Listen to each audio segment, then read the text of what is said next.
السلام علیکم ورحمۃ اللہ۔ پیارے بھائی، آپ کا سوال ہے سورۃ الضحیٰ کے تعلق سے۔ سورۃ الضحیٰ کے اندر اللہ سبحانہ و تعالیٰ نے ایک بات یہ کی، والضحیٰ، دھوپ چڑھنے کے وقت کی قسم، واللیل اذا سجا، اور رات کی جب وہ چھا جائے، ما ودعک ربک وما قلی، اے نبی آپ کے رب نے نہ آپ کو چھوڑا نہ ناراض ہوا۔ تو دو قسمیں اٹھا کر ضحیٰ کی قسم اٹھائی اور رات کی قسم اٹھائی، اور اس کے بعد دو قسمیں اٹھانے کے بعد قسم اٹھائی جاتی ہے، جو بات کی جا رہی ہے اس کو مزید پختہ اور اس کی تاکید کے لیے دو قسمیں اٹھانے کے بعد۔ اور یاد رکھیے اللہ تعالیٰ کو یہ اختیار ہے، وہ جس بھی چیز کی چاہے قسم اٹھائے۔ جیسے اللہ نے جو ہے مکہ کی قسم کھائی، اور اللہ سبحانہ و تعالیٰ نے تین کی قسم کھائی، زیتون کی قسم کھائی، اور اسی طرح جو ہے وہ طور سینا کی قسم کھائی، مکۃ المکرمہ کی قسم کھائی، لامرو کا نبی علیہ الصلاۃ والسلام کے تعلق سے قسم کھائی۔ جو بھی اللہ قسم کھانا چاہے وہ کھا سکتا ہے۔ تو یہاں دو قسمیں کھانے کے بعد نبی علیہ السلام کو یہ بتایا جا رہا ہے کہ آپ کے رب نے آپ کو نہیں چھوڑا۔ آپ کا چچا ابو لہب آپ کو چھوڑ گیا، ابو طالب آپ کو چھوڑ گیا، آپ کی قوم نے آپ کو ماننے سے انکار کر دیا، آپ کو نعوذ باللہ دیوانہ، مجنون، پاگل اور جادو زدہ اور اسی طرح جو ہے وہ وغیرہ وغیرہ کہا اور آپ کو چھوڑ گئے۔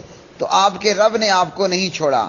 پوری کائنات چھوڑ دے اور پروردگار نہ چھوڑے تو کوئی ٹینشن نہیں۔ دنیا والے لا الہ الا اللہ کے کہنے اور پیغام کو عام کرنے کی وجہ سے بے شک آپ سے ناراض ہوتے رہیں، آپ کا رب آپ سے ناراض نہیں ہے۔ پھر فرمایا وَلَلْآخِرَةُ خَيْرٌ لَكَ مِنَ الْأُولَىٰ، اور یقیناً آپ کے لیے آخرت دنیا سے بہتر ہے۔ یعنی دنیا کی زندگی کے اندر آپ کو پریشان کیا جا رہا ہے، آپ کو آپ کا وطن چھوڑنے پر مجبور کر دیا گیا، آپ کو اور آپ کے صحابہ کو تکلیفیں دی گئی، آپ اور آپ کی اولاد کو مختلف صعوبتوں اور مصیبتوں میں مبتلا کیا گیا۔ تو پریشان نہیں ہونا، یہ دنیا کی چند روزہ زندگی ہے، اور جو آخرت کی زندگی ہے وہ دنیا سے بہت بہتر ہے۔ پھر فرمایا وَلَسَوْفَ يُؤْتِيكَ رَبُّكَ فَتَرْضَىٰ، دنیا کے اندر تو آپ یتیم، آپ کے پیدا ہونے سے پہلے آپ کا والد صاحب وفات فرما گئے، آپ کی والدہ آپ کی کم عمری میں آپ جو ہے وہ وفات فرما گئیں، اور دنیا والوں کے ٹھاٹ باٹ اللہ نے آپ کو نہیں دیے۔ وَلَسَوْفَ يُؤْتِيكَ رَبُّكَ فَتَرْضَىٰ، اور جلد آپ کا رب آپ کو اتنا دے گا کہ آپ راضی ہو جائیں گے۔ اور وہ کیا دے گا؟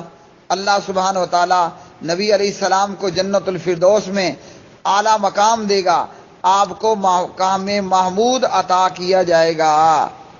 پھر اللہ سبحانہ و تعالیٰ بتاتے ہیں الم یجدک یتیما فآویٰ، کیا اللہ نے آپ کو یتیم نہ پایا پھر ٹھکانہ دیا، ووجدک ضالا فہدیٰ، اور آپ کو نواقف راہ پایا، اللہ نے آپ کو ہدایت بخش دی۔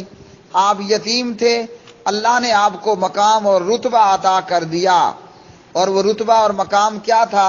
فرمایا اللہ نے آپ کو یتیم پایا اور اللہ نے آپ کو ٹھکانہ دیا۔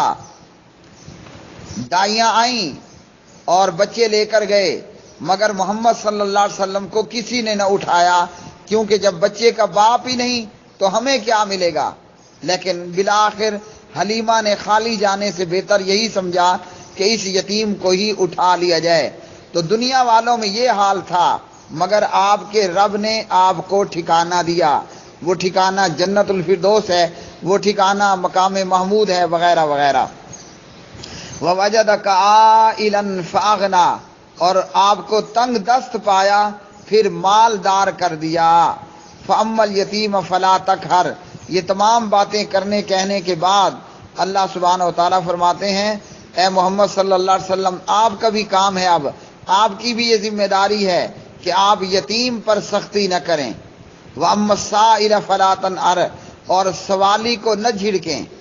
اور نبی علیہ السلام کا حال یہ تھا کہ پیارے نبی یتیموں کے ساتھ، بلکہ یتیموں کے ملجا اور ماوا، جو بھی غریب ہو، مسافر ہوتا، یتیم ہوتا، مفلوق الحال ہوتا نبی علیہ الصلوۃ والسلام اس کی داد رسی کرتے، اور سوالی کوئی بھی آپ کے پاس آ کر آتا، اگر آپ کے پاس دینے کے لیے کچھ نہ ہوتا، آپ لوگوں سے، یہودیوں سے قرضہ لیتے اور سوالی کا سوال پورا کر دیتے۔ وَأَمَّا بِنِعْمَةِ رَبِّكَ فَحَدِّثْ، پیغمبر آپ کا کام ہے اپنے رب کی نعمت کا ذکر کرتے رہے ہیں۔